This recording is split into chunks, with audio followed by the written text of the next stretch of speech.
శరత్కాలచంద్రికా గురుకరుణా స్పందితా గంగాజరి ప్రవాహికా బోధామృత ప్రసాదితా సహనశీల భూస్వరూప జ్ఞాన దివ్యదాయకా అగ్నివాయు సమ్మిశ్రిత జీవనోద్ధారకా అగ్నివాయు సమ్మిశ్రిత జీవనోద్ధారకా శరత్కాల చంద్రికా గురు కరుణా స్పందితా.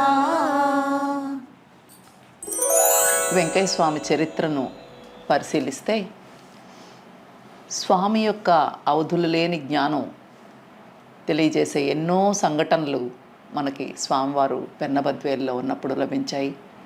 స్వామి దగ్గర ఎవరికైనా ఒక సమస్య అడిగినప్పుడు, లేదు స్వామివారు వాళ్ళకి ఏదైనా చెప్పినప్పుడు మనకు వాళ్ళ కుటుంబం నుంచే ఆ సంఘటన మనకు తెలియకపోయినా స్వామితో ఎంతోమంది ఉంటారు కాబట్టి అప్పట్లో మనకి అవన్నీ ఆధారాలతో లభించాయి.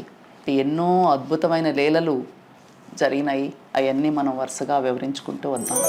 మంగుపల్లె ఒక ఊరు. అక్కడ కలరా వచ్చింది. కలరా సోకిందంటే అప్పటి రోజుల్లో దానికి సరైన వైద్యం ఉండక, ఉన్నది అందక ఊళ్ళు తుడిచిపెట్టుకుపోయేవి.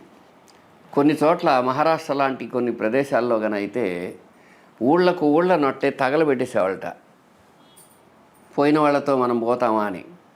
అంత ఘోరమైన పరిస్థితులు ఉన్న కాలం అది. అక్కడేదో కొద్దిగా కొంతమందికి కలరా వచ్చిందని తెలిసింది మంగుపల్లెలో.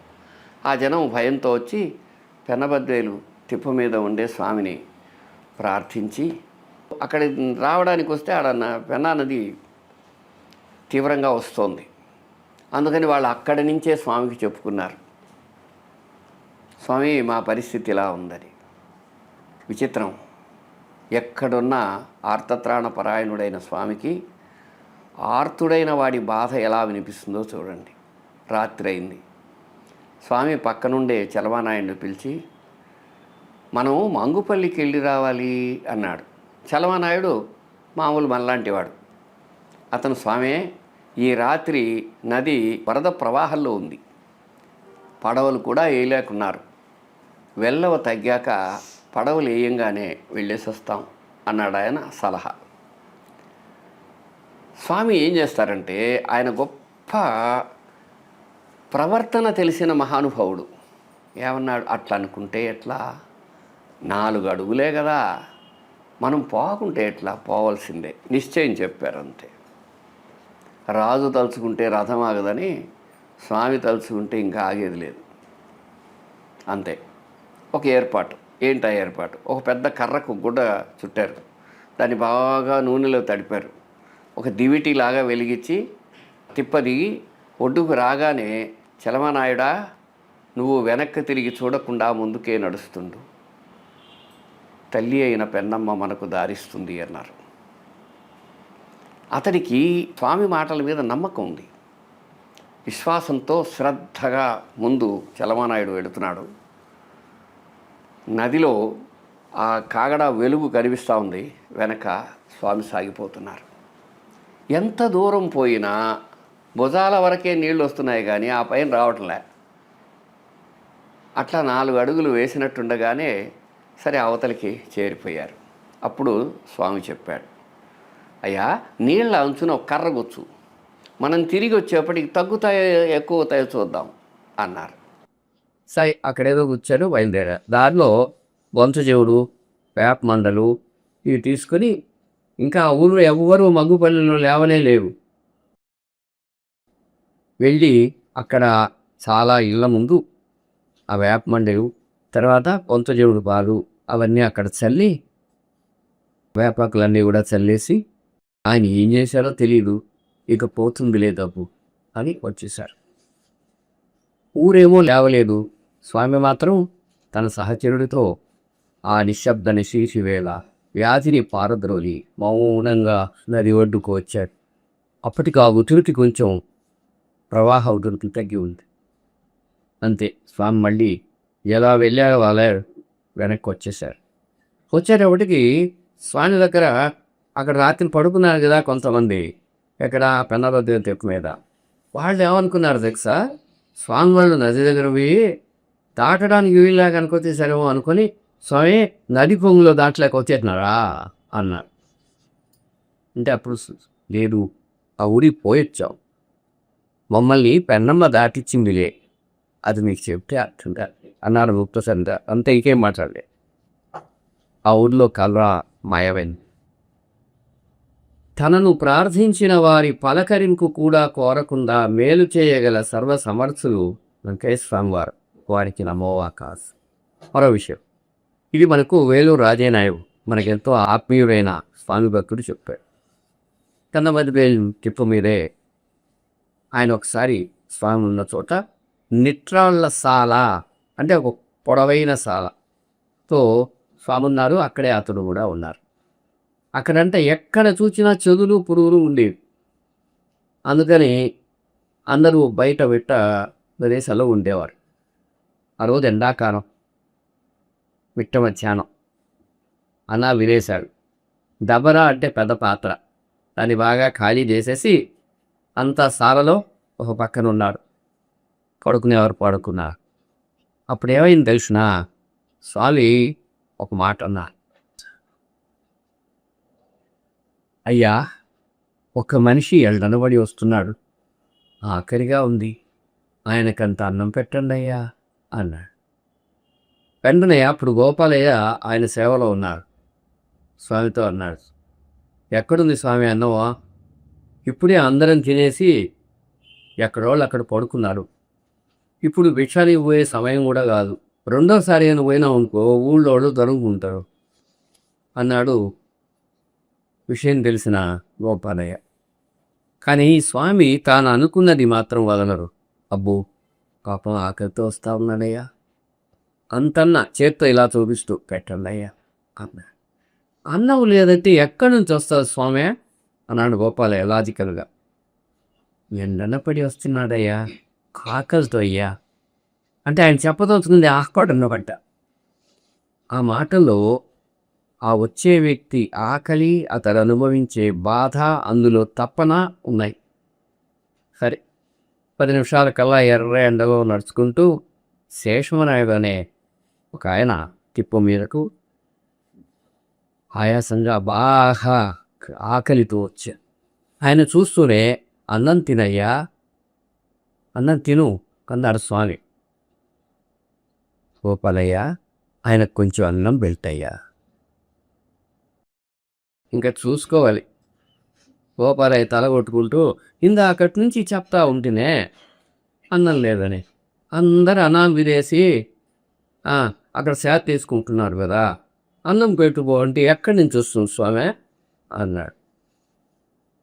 ఇంకా వేరు దారి లేని గోపాలయ్య ఇంకేం చేస్తాడు, స్వామి చెప్పా, ఇక నేను వెళ్ళి 2 రోజుల కన్నా తిరిగి వస్తాను స్వామి అని యాష్టగా బయలుదేరబోయాడు. అప్పుడు స్వామి మెల్లగా అన్నాడు, ఆ దబర్లో అన్నం ఉంది చూడయ్యా,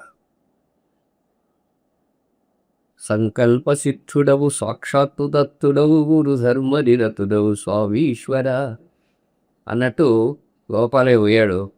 స్వామి చెప్పినాడు కదా అని ఆ దవర మూత తీసి చూస్తే ఒక మనిషికి సరిపోయే ఆహారం అందులో.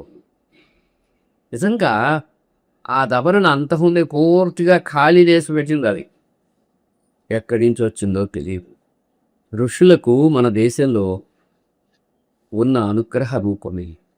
సరే, ఇస్త్రా చేసి శేషమనాయుడికి కడుపు నిండా అన్నం పెట్టి, ఆ విషయాన్ని నేను స్వయంగా చూచాను అని మనకు వాగ్దానం ఇచ్చాడు రాజయ్య నాయుడు. సరే, తర్వాత ఇంకో విషయం, ఈ గ్రామ మునసభుల వ్యవస్థ ఈ మధ్య వరకు ఉంది. 1984 వరకు మన ప్రాంతంలో అంతా, ఆంధ్ర అంతా కూడా ఉంది. గ్రామ మునసభని గ్రామాధికారి ఇలా చెబుతారు. ఆ గ్రామ మునసభులకు ఎంత విలువ గొప్పతనం ఉందో అట్లా వాళ్ళది దినదినగండం 100 ఆయుసు కూడా. అది నిజంగా మనకు మన ఇంటి వాళ్ళు, మా పెద్దవాళ్ళు అందరూ కూడా గ్రామాధికారులు కనుక మాకు ఆ ఇబ్బందులన్నీ బాగా తెలుసు. కనుక ఈ సంఘటన మనం మరింత బాగా వివరించుకోగలం. సరే, ఇంతలో ఏం జరిగిందంటే ఆ బ్రాహ్మణపల్లి అనే ఊరికి నాగిరెడ్డి ప్రసాదరెడ్డి అనే ఆయన మోసలు. సరే ఆయన వచ్చి ఒక మాట చెప్పుకున్నాడు, స్వామి ఒక రసీదు కనిపించలేదు, తొందరలో జమాబందీ వస్తుంది, అది కనుక కనిపించకపోతే వాళ్ళు ఎంక్వైరీ విచారణ చేసి ఉద్యోగం నుంచి నన్ను సస్పెండ్ చేస్తారు, పరువు పోతుంది, ఏం చేయాలో తోచలేదు, ఎక్కడ ఎతికినా దొరకలేదు స్వామి అని చెప్పుకున్నాడు. నిజంగా ఏంటంటే శిస్తు రసీదులని ఉంటాయి, అందులో ఒకటి ఏం చేయాలి, ఎవరు శిస్తు కడతారో వాళ్ళకి ఇవ్వాలి. రెండవది మన దగ్గర పెట్టి జమాబందీ అంటే సంవత్సరం లెక్కలు కూర్చే సందర్భం, అవి మన జిల్లా హెడ్ క్వార్టర్స్ నుంచి వచ్చి దాన్ని చూస్తారు, దాన్ని జమాబందీ అంటారు. ఆ జమాబందీలో కనుక ప్రతిదీ చూస్తారు, తేడా కనుక వస్తే దాన్ని వెంటనే వచ్చి సస్పెండ్ చేసి ఎంక్వైరీ పెడతారు ముందు. అది చాలా అవమానకరమైన విషయం. అందుకని ఏది ఆ డబ్బు ఏమైంది, ఎంత వచ్చింది, ఏమిటి తెలియదుగా. అందుకోసం ఏం చేస్తారంటే అది ఖచ్చితంగా లేకపోతే, అంటే ముందు ఎవడెంత కట్టాడు అది ఒక అణ కావచ్చు దాకా, అది ఏమవుతుందంటే మిస్అప్రాప్రియేషన్ అంటారు. డబ్బులు దుర్వినియోగం చేయటం అనే అర్థం. గవర్నమెంట్ సొమ్ముని దుర్వినియోగం చేసినట్టు అవుతుంది. అందుకని ఆ బాధ కోసం ఆయన భయపడిపోయి చెప్పాడు. ఆ బాధంతా తనదిగా అనుభూతి చెందిన స్వామి అన్నారు, ఏందయ్యా భయపడుతున్నావు, అవి నీ ముందుకే వస్తుందిలే అయ్యా. అబ్బో ఎంత మాట, ఎవరు నమ్మగలరు? ఈ సృష్టిలో పృథివీ ఆపస్తేజో వాయురాకాశములు సమస్తం తన ఆజ్ఞాబద్ధమైనటువంటి పరమాత్ముడై స్వామి చెప్పిన మాట ఇది. సరే, అక్కడ వాళ్ళ ఇంటి ముందు ఒక అరుగు ఉంది. ఆ అరుగు మీద కూర్చొని ఆయన రాసుకుంటున్నాడు. ఏదో ఒక రోజు గాలి బాగా కొట్టింది, ఎగిరి ఒక కాగితం వచ్చి ఆయన ముందరపడి, ఏందని చూడబోతే అది పోయిన రసీదు. అంతే, ఆయన కన్నీళ్ళు వచ్చాయి. ప్రసాదరెడ్డి సమస్య తీరిపోయింది, పొరుగు నిలిచింది. స్వామి మాట శిలాక్షర శాసనాన్ని, గాలి కూడా ఆయన మాటను వెగది. ఒకసారి ఆలోచించండి, ఒక పెద్ద ప్రమాదంలోంచి బయటపడిన ఆ భక్తుని మాట, భక్తుని హృదయం ఎంతగా స్పందించుంటుందో. రేణంగి నరసయ్య తూర్పుఖమ్మం వాళ్ళు మనకు ఒకసారి మాట చెప్పారు. వాళ్ళు కుండలు చేసి బ్రతుకు ఈడ్చేవాళ్ళు. మా నాయన పెంచయ్య కుండలు చేసి పక్క ఊళ్ళన్నింటిలోనూ అమ్మేవారు. నాగలేటుల్లో ఆ విధంగా ఆయనకు స్వామి చిన్నతనం నుంచి తెలుసు. ఒకసారి కన్నమగ్గల్లో స్వామి ఉన్నప్పుడు ఆ తిక్కు మీద మా ఎద్దు తక్కువైంది, ఎంత వెరిగినా దొరకల. మా అమ్మ నాన్నలు ఏం చేశారు, ఎద్దు గురించి పోయి స్వామిని అడిగావయ్యా అన్నారు. ఆయన పిచ్చాడు, ఆయన ఏం చెప్తాడు అని మనసులో అనుకున్నట్ట ఈ పెంచలయ్య. అతను మనసులో అనుకుంది వాళ్ళ అమ్మ నాన్నకు తెలియకపోవచ్చు, సర్వసాక్షి అయిన స్వామికి ఎవరికే. సరే, అదే రోజు వాళ్ళ అమ్మమ్మ వాళ్ళ ఊరు ఉయ్యాలపల్లి, అక్కడికి ఏదో పన్నెండు పోతా ఉన్నాడు. దారిలో తిప్పరగా స్వామి కనిపించాడు. అక్కడికి వెళ్ళేప్పటికీ స్వామి తను చూస్తా, అబ్బయ్యా, అందులో ప్రేమ ఉంది. అబ్బయ్య అన్నారంటే అది ప్రేమగా పిలిచే మాట. నెల్లూరు జిల్లాలో అబ్బయ్య అంటే నాయన అని పిల్లవాడా. నువ్వు పెంచలేపుడుతావు కదా, నన్ను తిట్టావు కదా, తిట్టుళ్ళా. ఎద్దు రేపు మీ ఇంటి దారినే తోలుకొస్తారు రేపు అన్నాడు. అది ఎక్కడ జరిగేదైనా దొంగతనానికి పోయింది వస్తుందా, మన మనసు ఒప్పుకోదు. అతనికి కూడా అదే, ఈయనేంది ఇట్లా చెప్పినాడు, మా ఎద్దులు మా ఇంటి దారినే తీసుకుపోయిన దొంగలు తోలుకొస్తారా అనుకున్నాడు. తెల్లారింది. తెలుగు రాయపురం నుంచి ఒక అతను ఒక దారిన పోయి దారి తప్పి వాళ్ళ ఊళ్ళో వాళ్ళ ఇంటి ముందు నుంచే ఆ ఎద్దును తీసుకొని, అంటే దొంగతనం చేసిన వాడు ఒకరైతే అది తీసుకొచ్చినాడు ఇంకోటి అనమాట. అంతే, ఇల్లు కనిపించగానే అంతవరకు ఇదిగా ఉన్న ఎద్దు కట్టు తెంచుకొని పరిగెత్తుకొని వచ్చి వీళ్ళు ఎక్కడైతే ఎద్దులు కట్టేస్తారో అక్కడ ఆ కట్టు మెక్కకు వచ్చింది. అంతే, అందరూ కలిసి విషయం కనుక్కున్నారు. అతను గట్టిగా అడిగేటప్పటికి ఎగిరి బీకి వెళ్ళిపోయాడు. వాళ్ళ ఎద్దు వాళ్ళకి దక్కింది, స్వామి పెట్టి మిసవై. ఇకపోతే ఇంకొక విషయం, చిన్న వెంకటరత్నం మనకి ఈ విషయం చెప్పేప్పుడు ఆయనకు 67 ఏళ్ళు. ఆయన చెప్పారు, నాకు సుమారు ఒక 7 ఏళ్ళ వయసు ఉండొచ్చప్పుడు మా 2 ఎద్దులకు కళ్ళు కనిపిస్తున్నవే, మా పెదనాన్న కొమ్మి పెదనాసయ్య స్వామి తీసుకొచ్చారు. స్వామి వాటికి దారాలు కట్టారు. క్రమంగా ఆ పశువులకు సూకు వచ్చి మాకు కసువు మిగిలాయి అని చెప్పుకున్నారు. ఈ విధంగా భూమి మీద ఈశ్వరులను, సముద్రంలో అలలను, సంచకాలకు ఆకాశంలో వెలుగులను, మనసులో భావాలు లెక్కించటం ఎలా వీలు కాదో ఆ విధంగా స్వామి యొక్క లీలలు కూడా చెప్పుకుంటూ ఉంటాం, చెప్పుకొని సంతోషిస్తూ సాగిపోతాం. ఇదే పిలుపు, మనకిది మేలుకొలుపు. ప్రస్తుతానికి